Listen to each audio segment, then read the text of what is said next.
Cette semaine, on monte au sommet des plus hautes montagnes du monde. Voici le 3e épisode dédié à Rolex. Les 2 précédents étaient sur la Daytona et la GMT Master 2. On se fait une petite série sympa comme ça sur l'une des plus belles marques de montres qui existent aujourd'hui, en tout cas la plus iconique. J'en profite pour te dire like et abonne-toi pour voir les prochaines vidéos. Active la petite cloche et il y a désormais, comme tu le sais, un no comment avec tous les close-ups sur ces montres qui sont dans la description. Regarde le lien dans la description, tu trouveras tout. Cette semaine, on parle donc de la Explorer et de la Explorer 2, une gamme née chez Rolex en 1953 avec la référence 6350, qui est la première Explorer, alors qui vient marquer le nom Explorer sur son cadran. Il y a eu des Explorer avant, mais il n'y avait pas marqué Explorer dessus. Donc c'était pas vraiment d'Explorer, si on peut le dire ainsi. C'est la montre qui vient après les grandes expéditions dont on a tous entendu parler, Tenzing Norgay, Sir Edmund Hillary, etc. Et puis cette collection se dote en 1971 de la Explorer 2, qui est la référence 1655. Elle est plus massive, elle est dotée d'une aiguille GMT, enfin vraiment, elle est vraiment différente. On est dans les années 70, c'est plus vraiment le même design. La Explorer 1, elle était destinée à la montagne, au contrée reculé, alors que la Explorer 2, elle était plutôt destinée au souterrain, aux endroits où le temps, ne s'écoule pas comme à la surface.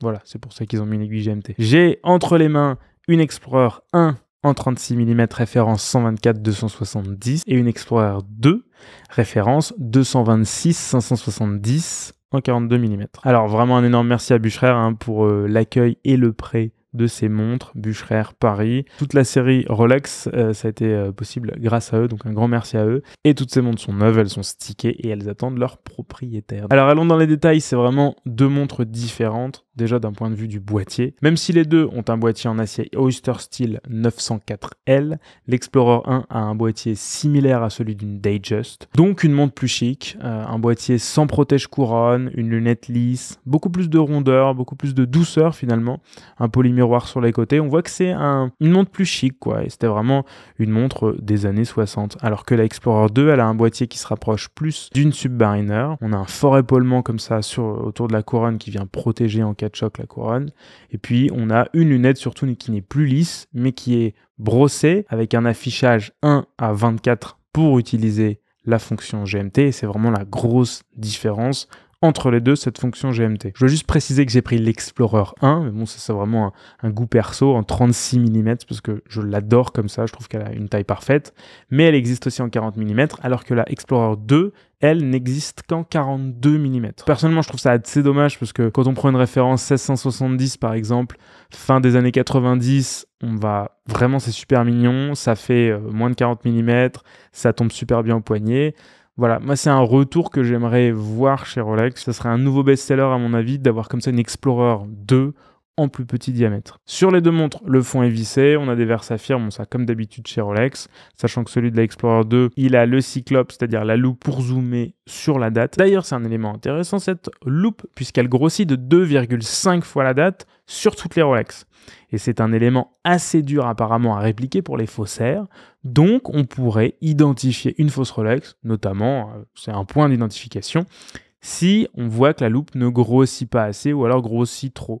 C'est une info intéressante à avoir, voilà, c'est un petit savoir inutile que maintenant vous avez, je viens de vous le donner. Côté bracelet, les deux sont proposés sur un bracelet Oyster en acier 904L avec un fermoir de sécurité Oyster Lock. Toujours la même chose, c'est le bracelet qui est mis un petit peu partout chez Rolex. C'est une boucle déployante double, en fait on a une première fermeture et une deuxième fermeture de sécurité. Et là on a une rallonge de confort Easy Link de 5 mm sans besoin d'outils, on peut allonger ou rétrécir de 5 mm son bracelet, c'est assez pratique en été quand on a un petit peu chaud, qu'on a le poignet qui gonfle, hop, on peut gagner 5 mm. C'est un bracelet qui va super bien sur chaque montre, autant sur certaines on pourrait mettre un bracelet jubilé, ça irait beaucoup mieux, etc. Mais là c'est quand même le bracelet parfait pour cette montre, même si les deux je trouve ont une super bonne tête sur d'autres bracelets. Je me souviens avoir croisé un jour le youtubeur anglais Bark & Jack qui avait une Explorer 2 sur un Natto et ça rendait vraiment bien. Il y a des jolies associations qui peuvent être faites et ça change. Côté cadran, alors c'est plus du tout la même musique. La Explorer 1 est vraiment différente de l'Explorer 2.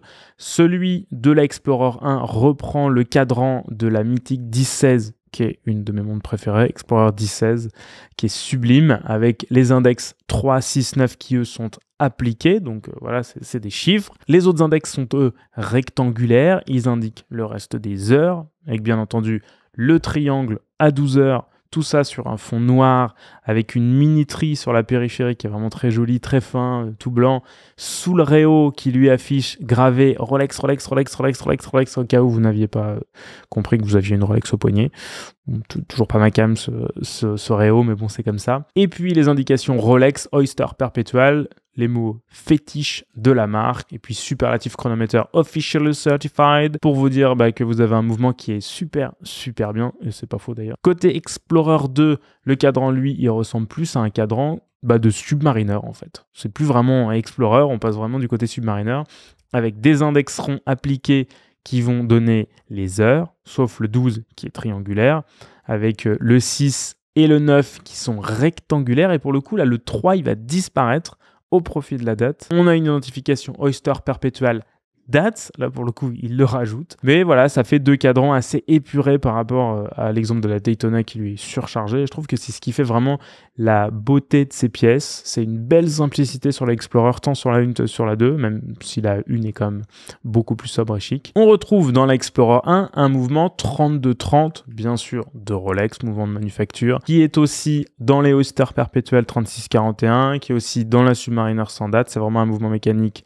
excellent, mouvement automatique, 70 heures de réserve de marche, précision incroyable, -2, +2, ça a été testé dans tous les sens. Il est donc chronomètre, donc certifié par le COSC, même si chronomètre ça peut être certifié par d'autres organismes de certification. Je sais que certains m'avaient écrit dans les commentaires de mon Reels sur Insta, mais c'est principalement le COSC, en tout cas chez Rolex c'est le COSC. Et aussi, il est certifié par Rolex, Superlative Chronometer, où là on descend vraiment sous la barre du -4+6 du COSC. Là on est à -2 +2 secondes par jour de variation. Donc là, rien à dire. Dans l'Explorer 2, on a un 32-85 qui est le même que sur la GMT Master 2 que je vous ai présenté la semaine dernière. Donc c'est pareil, -2 +2, fiable, facile à utiliser. Enfin vraiment, c'est la simplicité et la perfection Rolex. Voilà, Explorer, c'est toujours simple et parfait chez Rolex. C'est déroutant, c'en est fatigant même. Alors pour moi, c'est vraiment deux montres que je trouve magiques. Surtout la Explorer 1 en 36. C'est parfait. Moi, j'ai un poignet de 17,5, c'est la montre parfaite, la montre du quotidien, la montre qu'on peut emmener partout, qu'on peut mettre avec toutes les tenues, ça passe tout le temps, c'est chic, c'est en même temps sport. Il y a zéro défaut sur cette montre. Pour moi, la Explorer 2 en 42, je la trouve un petit peu grosse. Mais bon, c'est peut-être parce que j'avais la 36 à côté, donc elle est largement portable, hein, comme vous voyez sur les vidéos, ça rend pas du tout trop gros sur mon poignet. Mais je rêve quand même d'une Explorer 2 en 39 mm qui ferait son retour. Et là, ce serait du très beau. Là, ce serait du très lourd. Bon, j'espère que tu as apprécié cette vidéo. En tout cas, abonne-toi, like, commente. Et d'ici la prochaine vidéo, prends soin de toi.